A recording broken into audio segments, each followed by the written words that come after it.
couvent, il y a plein de choses. Surtout quand on te dit qu'on reçoit un père supérieur qui viendra au couvent. Et si c'est toi qu'on choisit pour arranger la chambre, dis-toi que c'est toi la proie de ce père supérieur. Moi, j'étais entrée dans le couvent en étant vierge. Par après tout ce que j'ai vécu, je suis devenue déviergée dans les couvents jusqu'à ce que je me suis tombée aussi enceinte. Je connais une clinique spéciale qui est du côté de Lyon, dans laquelle on reçoit des religieuses. Il y a un pavillon qui est réservé à ça. Alors elles peuvent soit faire des accouchements sous X, soit des accouchements avec où elles gardent l'enfant. Alors pour camoufler l'affaire, pour que ça ne soit pas un scandale, quoi, disons, il faut faire quelque chose. Et alors le vêtement m'a fait déplacer. Et c'est comme ça que je suis arrivée au Vatican. Et puis doucement, doucement, pour faire l'avortement et tout. Et j'ai commencé ma vie religieuse normale. Dans ma clientèle, j'en ai reçu 3. Une première est venue en habit de religieuse, c'est pour me soumettre sa question. Je suis enceinte et, comme vous le savez, je ne peux pas arriver à garder cet enfant. J'ai rencontré un prêtre dans une réunion de catéchèse pour les enfants handicapés. Et effectivement, là, j'ai eu mon premier acte sexuel à 42 ans. Quand je dis ça, ça fait rire, mais c'est quand même vrai. Il n'est pas évident qu'un parent de l'Afrique puisse vous envoyer de l'argent pour pouvoir... Donc, il y a déjà cette différence entre ces Africains qui arrivent ici et puis les Italiens ou les Européens que nous trouvons sur place. C'était beaucoup de souffrances, beaucoup des histoires, beaucoup de la peine. Je sais pas, tu avais besoin de quelque chose, tu n'arrives pas à le trouver. Il y a d'autres pensées qui arrivent. Ici, là où ils m'ont fait venir, je n'arrive pas à trouver ne fils qu'il y a quelque chose pour changer les vêtements intimes, pour changer les chaussures. Tu vas faire quoi? Tu vas chercher d'autres contacts dehors.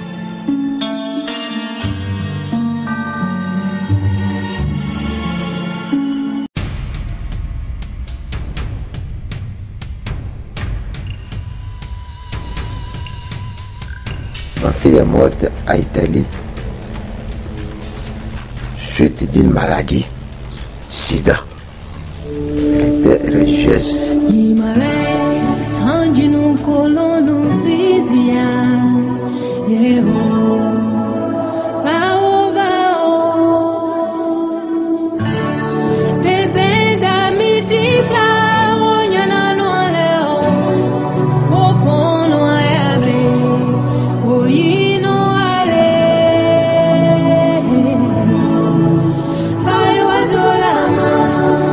Je viens de l'Afrique, je suis une Africaine.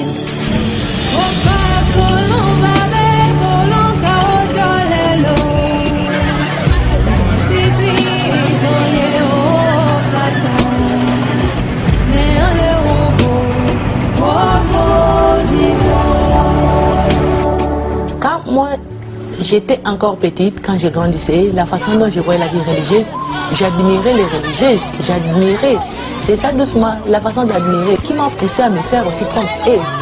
Par après tout ce que j'ai vécu, je suis devenue déviergée dans les couvents par les religieux, les histoires, et puis jusqu'à ce que je me suis tombée aussi enceinte. Alors pour camoufler l'affaire, pour que ça ne soit pas un scandale, quoi, disons, il faut faire quelque chose. Et alors le vêtement m'a fait déplacer.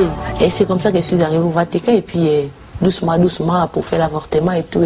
Et j'ai commencé ma vie religieuse normale. Dans les couvents, il y a plein de choses. Surtout quand on te dit qu'on reçoit un père supérieur qui viendra au couvent. Et si c'est toi qu'on choisit pour arranger la chambre, dis-toi que c'est toi la proie de ce père supérieur. Dans certains pays d'Afrique, des sœurs se sont plaintes d'avoir été forcées à avoir des relations sexuelles avec des prêtres. C'est vrai. Mais dans d'autres cas, ces relations n'étaient pas forcées et des religieuses ont pu tomber amoureuses de prêtres. Il y a les deux. Le vrai problème, c'est qu'en Afrique, il y a peu de contraception. Donc, certaines de ces religieuses sont tombées enceintes, comme on dit. Alors que dans d'autres continents, ces relations peuvent avoir lieu sans qu'il y ait un bébé à la suite. En bel grand sillage, les chacun.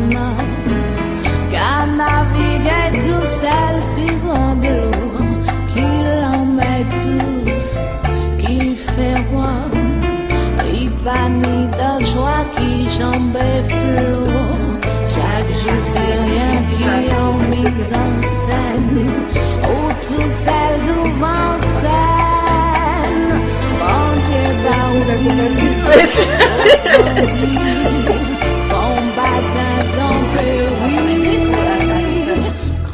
Au couvent, j'ai entendu dire qu'une religieuse qui exerçait la profession d'infirmière a succombé au charme d'un médecin. Elle a été enceinte et quand la supérieure de sa communauté a découvert sa grossesse, elle l'a renvoyée. Dans ma clientèle ou dans ma propre expérience, j'en ai reçu 3. Une première qui m'a été pour moi très dure à supporter parce qu'elle est venue en habit de religieuse. J'étais tout jeune à l'époque, je venais juste de m'installer il y a à peine 1 an. Elle est venue en habit de religieuse, c'est pour me soumettre sa question. Je suis enceinte et comme vous le savez, je ne peux pas arriver à avoir cet enfant, à garder cet enfant. Et ça m'a été pour moi un traumatisme terrible d'examiner cette religieuse d'abord sur le plan gynécologique. J'étais jeune, j'avais 32 ans.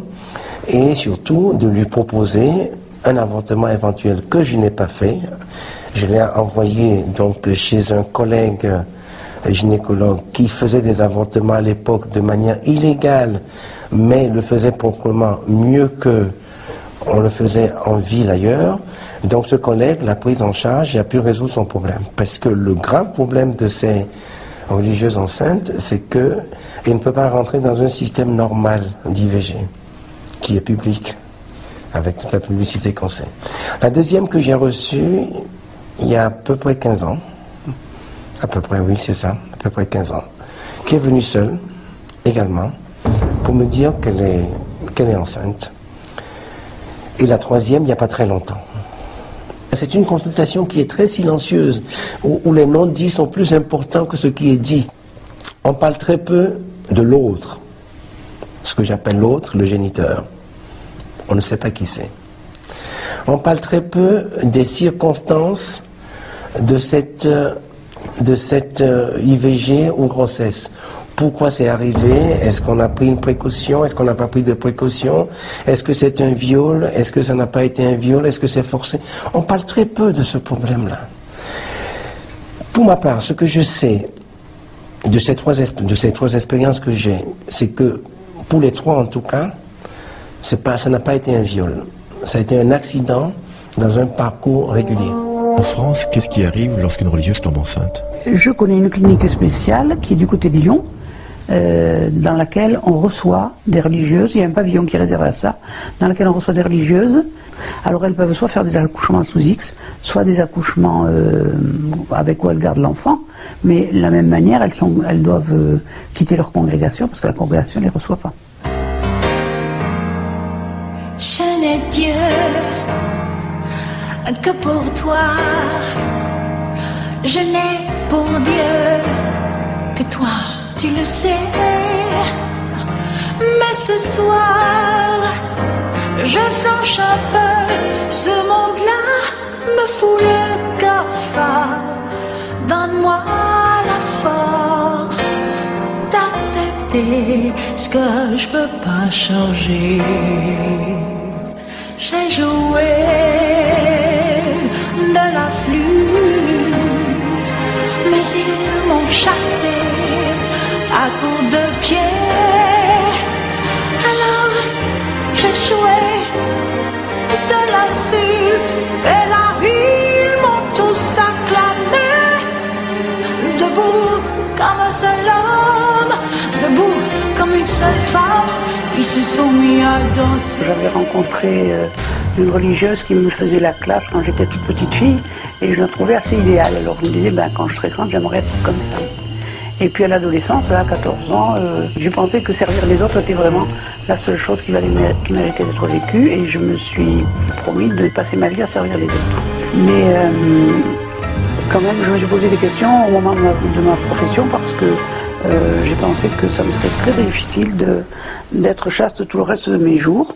Et puis je me disais, bon, on va bien voir. Enfin, j'en ai parlé au prêtre qui prêchait la retraite avant la profession, c'était un bénédictin. Et il m'a dit, mais vous savez, François de Sales a délivré Saint-Jean de Chantal de telles tentations. Alors, moi, j'étais ravie. Il me donnait un truc, comme si, mais j'étais une grande adolescente, donc je pensais encore au truc. Et il me dit, allongez-vous sur mon lit. Paf, je m'allonge. Il me demande de me déshabiller et il m'inflige 36 coups de fouet sur les seins et sur le sexe. Alors, je dois dire que j'ai été très, très morfondue, mais que je n'ai pas su, je n'en ai à parler à personne. Il est certain que l'abstinence sexuelle est un frein aux vocations. Ce n'est pas le seul. Il y en a d'autres. Les vœux de pauvreté et de chasteté pêchent par leur lourdeur.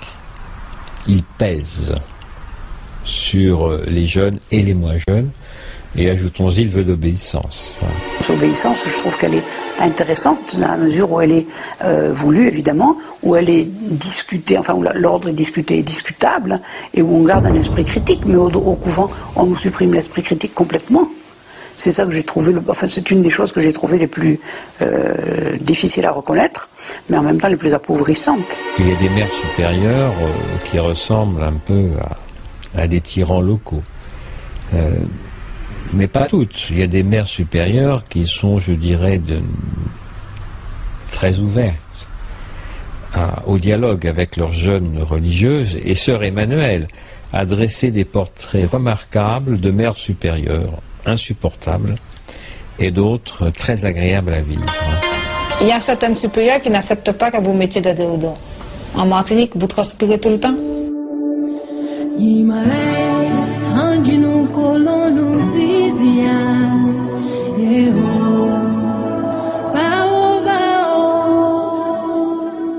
C'était une congrégation missionnaire. J'étais une religieuse dedans, une congrégation italienne qui avait une maison de repos. Où finalement, j'étais tout le temps entouré de femmes et en fait, ma sexualité était dans une ambiguïté, une ambivalence permanente. Donc ma manière d'être un homme, je vois que ça débouchait sur des relations entre hommes et femmes. Et par conséquent, j'ai dû affronter ma libido, mon corps, et on ne m'avait pas appris à cela, on ne m'avait pas appris à assumer mon corps, à assumer ma sexualité, à assumer une relation. Et lorsque j'étais attiré par quelqu'un, je ne savais pas comment faire, sauf dire non, mais m'enfermer peut-être dans un positionnement qui serait plutôt du négatif. Alors, tout en cherchant à donner du sens à mon célibat, je me suis rendu compte que le célibat ecclésiastique n'était pas la solution qui me permettait de m'épanouir. Et donc, je me suis dégagé de ce célibat et j'ai entretenu une relation avec quelqu'un et je me suis orienté vers une vie en couple.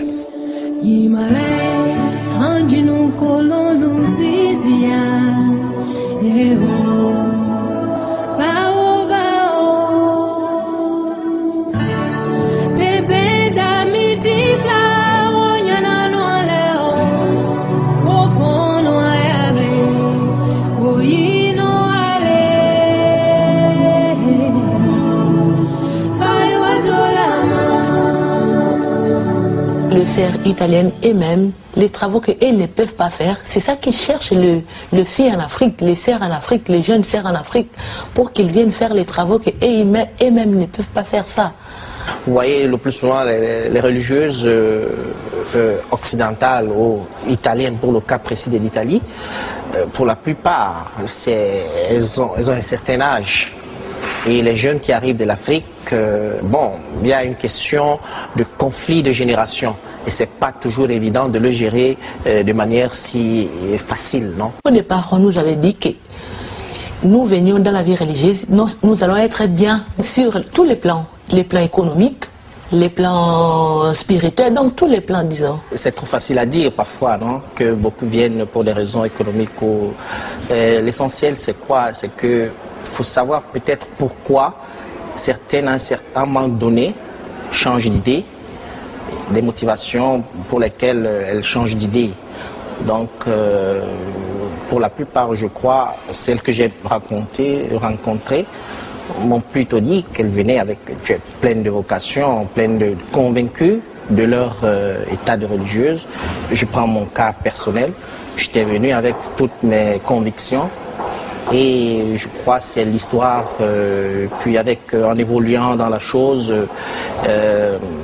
ses convictions personnelles, on change un peu, on réordonne ses idées. Et puis ces projets, on les refait, on les ajourne. C'est un peu ça, la question de fond.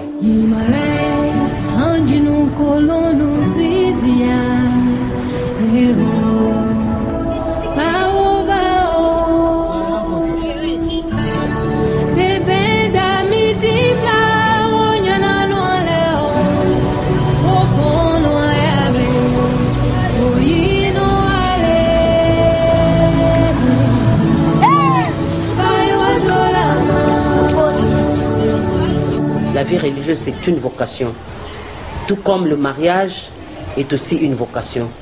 Si vous vous mariez ou vous vous êtes marié avec l'idée de divorcer un jour, à quoi bon vous marier? Alors, nous entrons au couvent, et quand nous entrons au couvent, c'est pour y rester, définitivement. Mais il peut y arriver que pour l'une ou l'autre chose, on quitte le couvent. D'ailleurs, c'est dit dans la Bible. Beaucoup sont appelés et peu sont élus. Je vous salue Marie, pleine de grâce, le Seigneur est avec vous. Vous êtes bénie entre toutes les femmes et Jésus, le fruit de vos entrailles, est béni.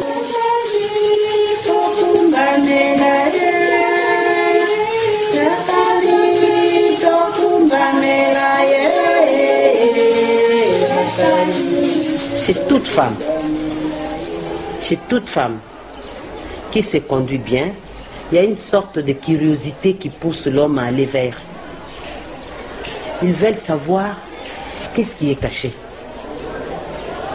Et ils ont dérangé, comme on dérange les jeunes filles sur la route, on dérange aussi les religieuses, parce que l'homme voit d'abord une femme. L'homme étant ce qu'il est, hein, même s'il vous voit habillé en voile, en pagne, tout ça, il vous appelle ma soeur, mais il vous drague en même temps. Je ne suis pas faite pour cela. Ça se limite là. J'ai dit à la personne, non, j'ai consacré ma vie au Seigneur. Vous voulez m'aimer, c'est une bonne chose. Le Seigneur nous a demandé de nous aimer mutuellement. Aimez-vous les uns les autres. Aimez-moi dans ce que je suis. Et respectez-moi, je suis religieuse. Je ne dois pas aller avec vous au-delà d'une fraternité, hein, d'une franche fraternité que je dois avoir avec tout le monde. Et ça, c'est par mon vœu de chasteté où je dois considérer toute personne comme mon frère, comme ma sœur. Moi, c'était un électricien qui est venu à l'église et puis j'étais là, il me disait, mais une belle religieuse comme toi, comment ça, tu es de Saint-Pierre, je t'ai pas connue avant, mais où tu étais, comment tu as fait pour entrer là, tu me plais, moi je voudrais me marier avec toi, comme ça. Et puis chaque fois, et à un moment ça m'a agacé.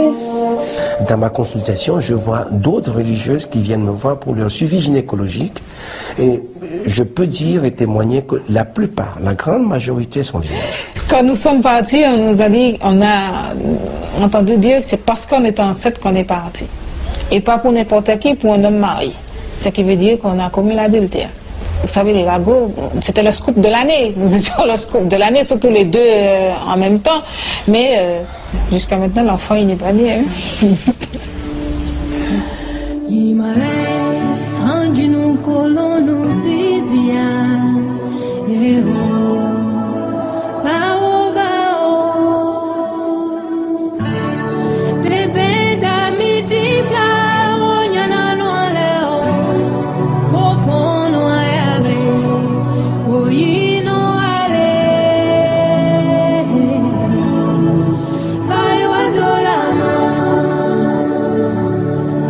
Est-ce que vous étiez payé pour le travail que vous faisiez?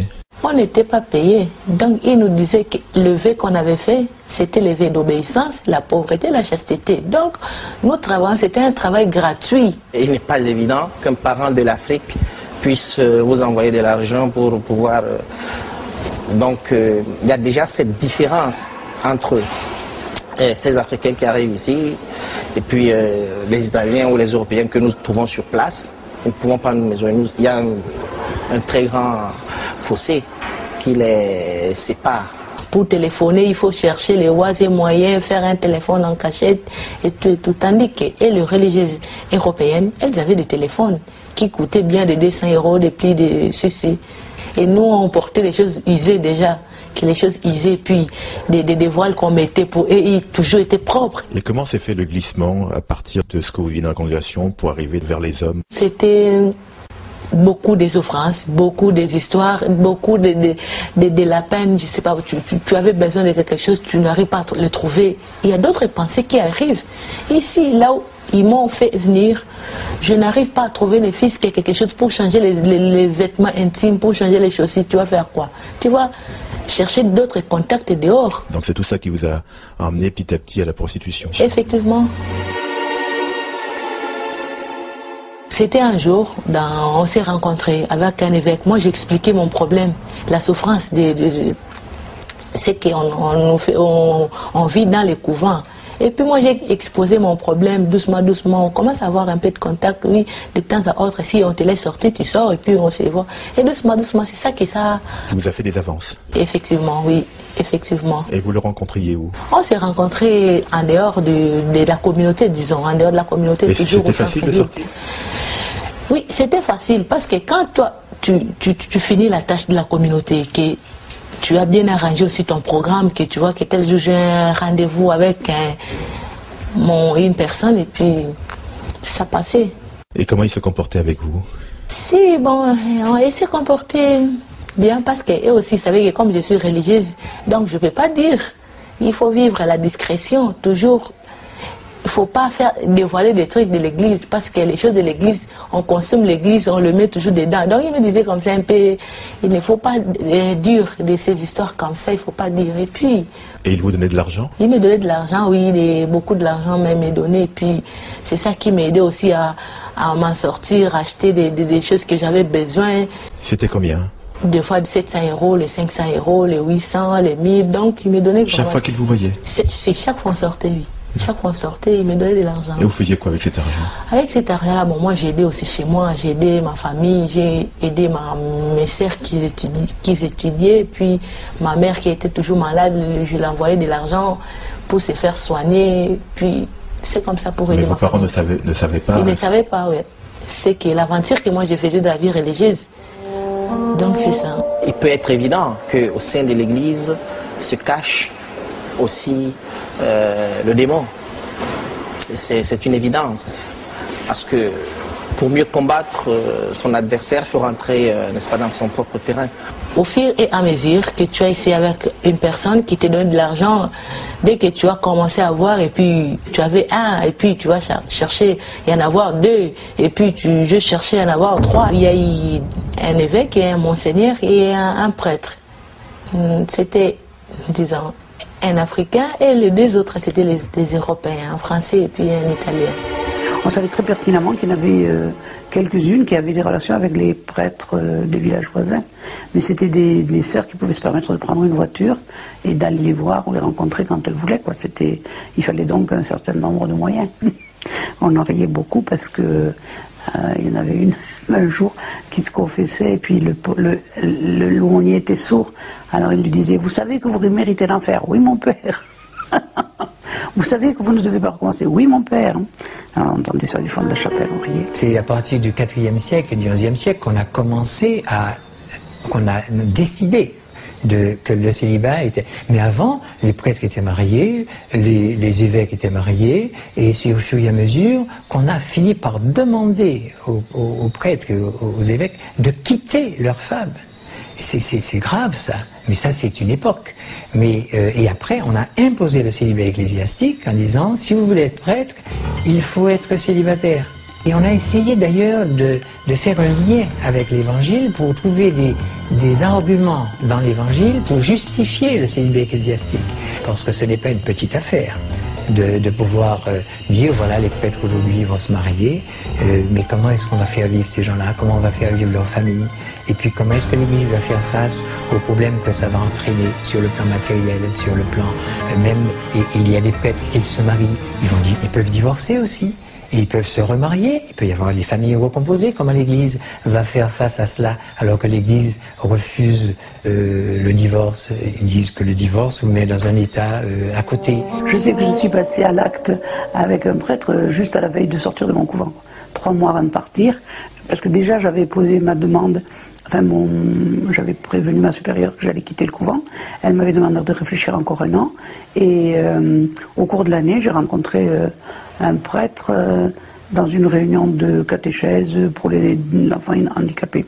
Et effectivement, là, j'ai eu mon premier acte sexuel à 42 ans. Quand je dis ça, ça fait rire, mais c'est quand même vrai. Et jusque-là, j'avais pas du tout recherché, même pas le plaisir solitaire, parce que c'était des choses que ça me venait pas à l'esprit, quoi. J'étais très dans mon action tout le temps, et c'est seulement quand j'ai été très mal par rapport à l'autorité, parce qu'en fait, je suis sortie du couvent non pas par rapport à la chasteté, mais par rapport à l'autorité. J'étais déjà dans le dégoût de la vie religieuse, donc j'avais déjà vraiment l'intention de partir. J'avais déjà demandé de me chercher un appartement, et là, je vais dire ça. Je suis tombée sur un homme qui est venu rendre service, faire des petits travaux, et puis bon. Ça a commencé comme ça. Et on a cheminé ensemble, et jusqu'à ce qu'on concrétise notre amour par le mariage.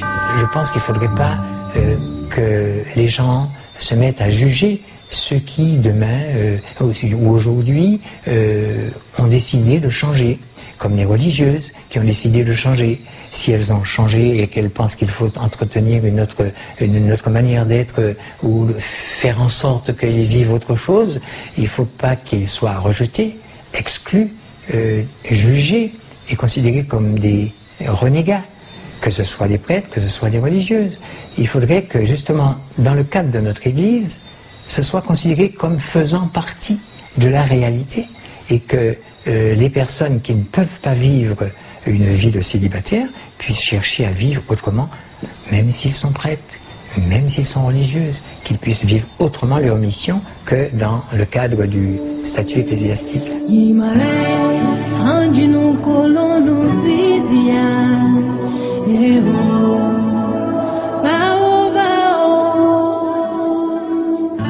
Et vous trouviez des gens qui en parlaient, ou vous n'en parliez jamais avec les autres sœurs africaines ou pas? Si, moi je parlais avec une sœur africaine, mes amis, et aussi qui faisait comme moi, parce qu'on vivait la même situation, on vivait la même souffrance, parce qu'on était dedans.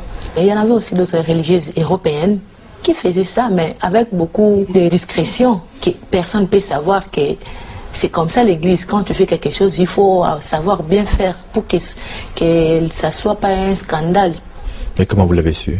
Parce qu'un jour, dans la communauté, une maîtresse à moi, une sœur italienne, une supérieure, disant qu'elle était au téléphone. Et moi, en partant de la chambre, je suis passée à la couloir. Bon, j'étais un peu curieuse. Moi, j'ai pris le téléphone, c'était pour la curiosité, le deuxième téléphone. Et j'ai mis dans l'oreille pour entendre. Et j'attendais qu'elle parlait des paroles d'amour avec. C'était la voix d'un homme. Je crois que le Vatican, dans ses murs, connaît des problèmes de cet ordre qui ne sont pas très brillants, mais en même temps, il continue à maintenir le feu de chasteté pour les prêtres, les religieuses, etc. Enfin, il y a des aberrations qui sont vraiment très lourdes pour ceux qui les vivent. Quand on pense naturellement donc à tout ce qui est prostitution, à la sexualité, on pense aussi aux risques et aux maladies qu'il peut y avoir. On pense notamment au sida. Est-ce qu'il y a eu des religieuses qui ont été contaminées ou qui ont eu des problèmes de ce genre? Effectivement, dans mes concerts, 3, elles ont été victimes de sida. C'était un problème grave. Bon, comme ce sont des choses qui se passent entre nous, on ne peut pas les dire. Et ces religieuses-là, qu'est-ce qu'elles sont devenues? Elles sont mortes. Elles ne sont plus. Et puis dès qu'on a su qu'elles étaient atteintes, on les a directement fait retourner au pays. Pour que ça ne soit pas une chose scandale quoi, dans l'église.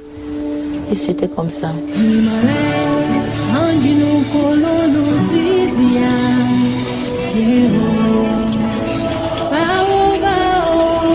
Moi aussi, j'ai eu à voyager aussi, beaucoup. Mais à ma grande surprise, quand on était arrivé en Europe, c'était à ce moment où il n'y avait vraiment plus de subventions. Et tout le monde devait se débrouiller à sa manière, à sa façon. c'est comme ça que c'était vraiment terrible. Donc, il y avait des gens qui s'est prostitués. Je connais même l'exemple de cette sœur aînée-là. Vraiment, elle servait de vitrine pour tout homme qui venait.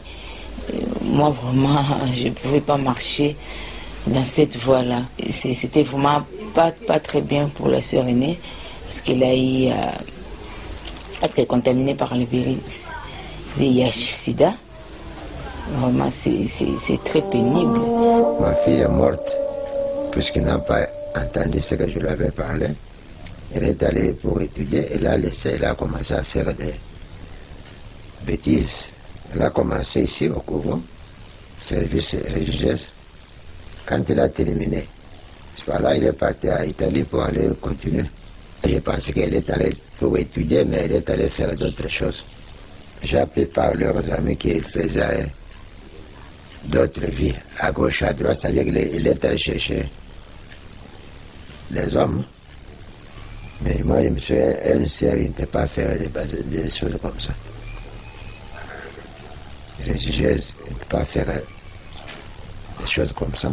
Après, quand il est venu ici, on lui a dit, elle est morte, on lui a enterré.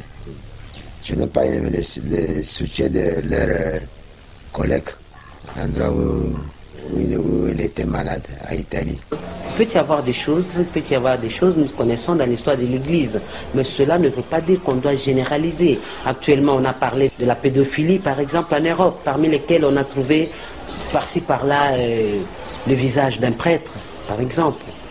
Cela ne voudrait pas dire que tout le monde fait la même chose.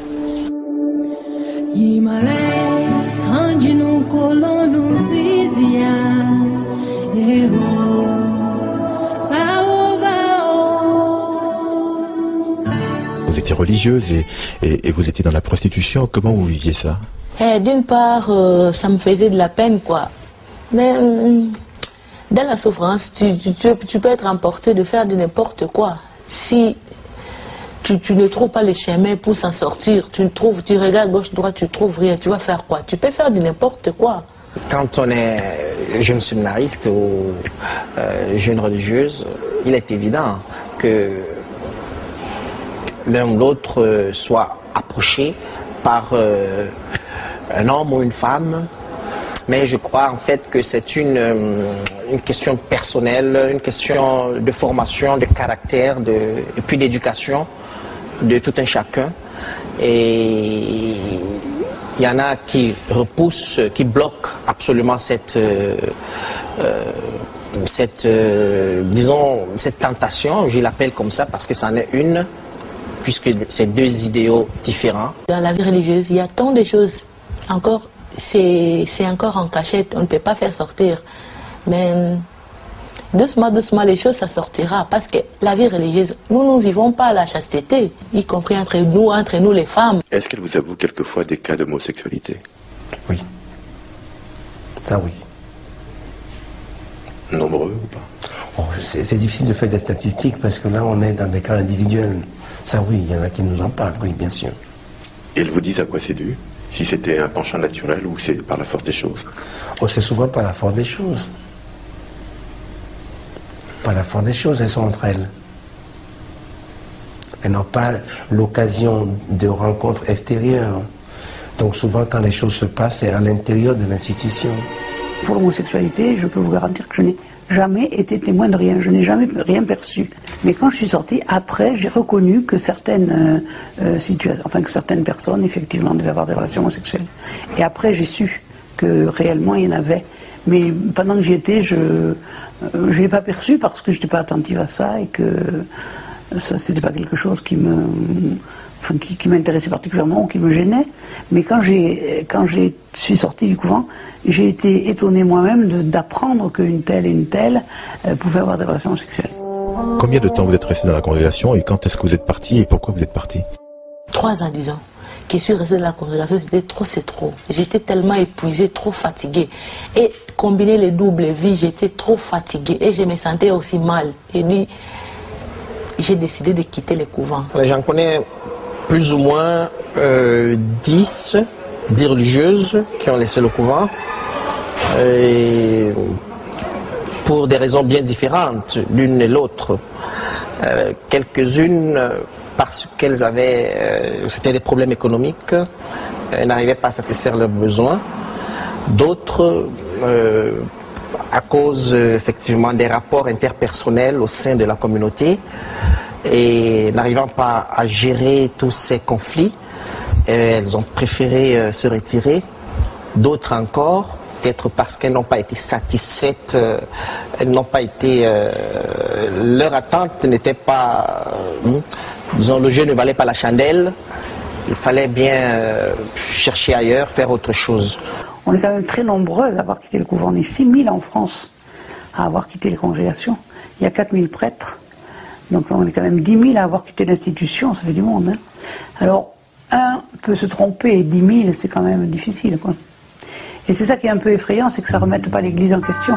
Et alors, la chose qui est plus mal, quand une Africaine, tu quittes la vie religieuse comme ça, les sœurs t'arrachent les documents, t'arrachent le papier de séjour et tu es resté tu es devenu clandestine. C'est tout un problème. Tout un problème, disons. Et comment vous en sortez alors? Si tu n'as pas de papier, c'est difficile. C'est difficile, tu es obligé de recourir toujours à un évêque qui pourra t'aider. Parce qu'en plus, l'évêque là ne peut pas t'aider gratuit. Il faut qu'il cherche quelque chose à manger, il faut lui donner ce qu'il te demandera. Le seul boulot qu'elle peut faire, c'est des ménages ou les services de propreté, pour la plupart. Parce que, on va te dire, mais qu'est-ce que tu vas nous apporter comme connaissances technologiques ou techniques? Et puis, bon, ça fait un déphasage au niveau de... Ils ne sont pas habitués à ceci. Il faut se refaire une vie. C'est pas facile.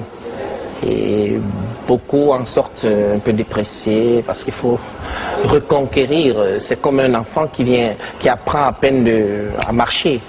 Je faisais des petites choses que...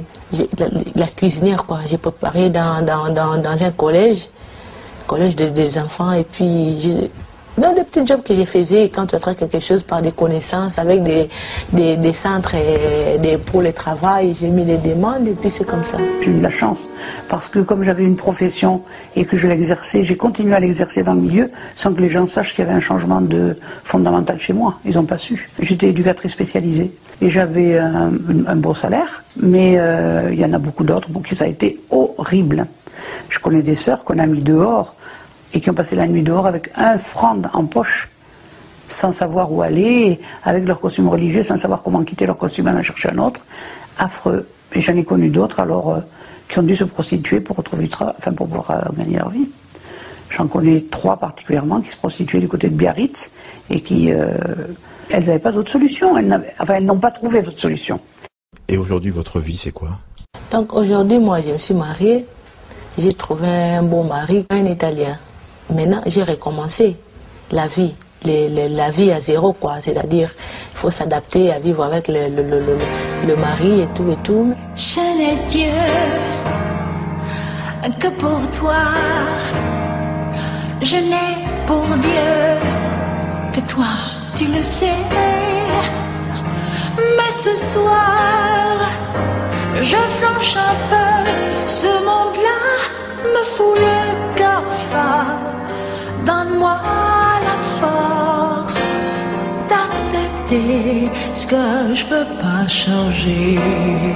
Quand j'ai quitté le couvent, c'est vrai que les hommes, pour moi, c'est pas facile à regarder en face. Hein. Parce que tous les hommes, pour moi, étaient un peu des violeurs, quoi. Parce que ce prêtre-là m'avait blessé dans mon sexe, et puis après, en y réfléchissant, je me disais, je vois pas pourquoi il a eu ce comportement-là. Ça n'a rien changé de toute façon à ma vie, et je ne vois pas comment il a pu se permettre ça, si ce n'est qu'il avait il aurait eu envie d'avoir une relation sexuelle avec moi, c'est tout. Parce que me faire remettre nu sur son lit, et je vois pas trop quel intérêt il pouvait y trouver autrement. Et j'ai eu beaucoup de mal à accepter que des hommes puissent être en même temps des amis, ou même qu'un jour ils puissent être des compagnons. Ça, c'est pas possible, j'ai pas pu imaginer ça. Et à votre mari, vous lui avez raconté tout ça, ou bien vous n'avez pas voulu? Mon mari, il n'aime pas l'église catholique, parce qu'il sait les aventures, parce que mon mari, Lui, il a été aussi sollicité avec un prêtre gay, donc un prêtre italien. Donc lui, avec les choses de la vie religieuse, il n'aime pas. Moi, je crois en Jésus-Christ ressuscité, mais je ne peux pas adhérer au discours de l'Église. Tous les discours que j'entends, enfin pas tous, mais ceux que j'entends, souvent me révoltent. Parce que quand j'entends le pape dire à Lourdes que les divorcés ne peuvent plus avoir accès au sacrement, mais qu'est-ce que ça veut dire? Enfin, pour qui Jésus est venu? Est-ce qu'il n'est pas venu pour les plus en difficulté? Je n'ai jamais regretté de m'être faite religieuse. Je suis très bien là-dedans, dans ma vie religieuse. Je l'ai aimée depuis mon enfance et je me retrouve là. Je suis partie parce que ce que j'attendais de la vie religieuse, je ne l'ai pas tellement trouvé. C'est-à-dire je voulais aller en mission, aller vers les plus pauvres. Je me retrouvais plus à la maison, derrière les casseroles, au travail, derrière un bureau. À la sacristie? À la sacristie. Donc je me suis dit, si c'est ça une vie missionnaire, ce n'est pas la peine. Servir Dieu, on peut le servir aussi en étant laïque. En bel grand sillage, les chacun qu'à naviguer tout seul si grand de l'eau, qu'il en met tous, qui fait roi, il panie de joie qui jambe flot. On ne va pas dire qu'il y a eu que des mauvais moments. Il y a eu des bons moments. Il y a des moments que j'ai appréciés. Par exemple, lors d'une fête, on riait. C'était beau. Mais il y a des moments où on pleure aussi. Le soir, quand on est couché, on n'a pas pu gérer un problème avec la supérieure. On s'est trouvé à peu près, comme je dis entre guillemets, comme une conne. Eh bien, de rage, le fait qu'on ne peut pas répondre, ça s'exprime par les larmes que moi je n'ai tellement versé que maintenant je n'en verse plus. Plus rien ne me fait plus peur maintenant. J'avance, je fonce et j'ai envie d'avancer encore. Je fais partie d'une chorale religieuse et je vis pleinement ma vie de chrétienne. Je me sens bien à l'église. Est-ce qu'avec le recul, quand vous voyez ce que vous avez vécu, vous ne vous dites pas que peut-être que c'est vous qui vous êtes trompé, que vous n'êtes peut-être pas fait pour la vie religieuse? Donc au départ, moi j'ai dit que c'est eux qui m'ont trompé à moi, parce qu'ils m'ont trompé, c'est-à-dire, ce que moi j'ai vécu, je n'ai pas fait ça par ma propre volonté. C'est que moi je pensais de la vie religieuse. Donc, ce que moi j'ai vécu, c'est ça la chose qui était depuis, avant que j'entre dans la vie religieuse. C'était des choses qui existaient depuis. Moi je ne savais pas. Si je savais que la vie religieuse, tu entres dans la vie religieuse en étant pour servir Dieu, pourtant ça devient toute autre chose. Moi, je ne pouvais pas m'engager. Donc, d'une part, je me sens tellement offensée.